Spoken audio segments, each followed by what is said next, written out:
Okay, so I found this image, which I thought was pretty interesting. I'd like to discuss a little bit, or at least think about a little more.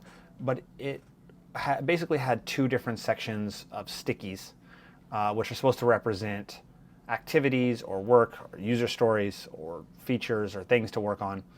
And it was broken down into backlog and sprint, which is pretty normal, right? What are things you have in your to-do list that you can pull in, and what are you working on right now? And inside the backlog, it was later, soon, next, and now. So obviously now is what are you working on within this sprint, which is, they have a breakdown on that side, which I thought was interesting because, I mean, it's to do, doing, done. So what have you started? What's in for me, I have to do, in progress, and finished. And that's how you know the progress of certain activities within the sprint.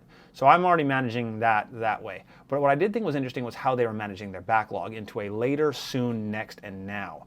So that to me translated to your roadmap, right? What in the future do we have, and what are we working on right now? But I liked how it had later, soon, next. So your roadmap usually can span for a year, 2 years, 3 years, who knows how long.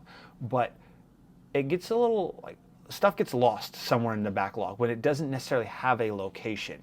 It kind of ends up floating in limbo, to be scheduled.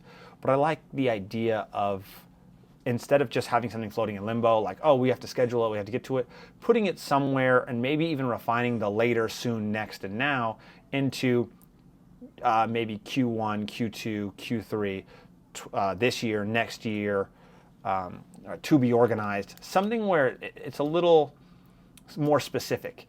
And that way you can say around this time, we actually had scheduled in 2024 to do this. In 2025, we had scheduled this, and now we can start pulling them in from the backlog sooner than later, and not kind of looking at the backlog and saying, hey, we have some space, what can we pull in?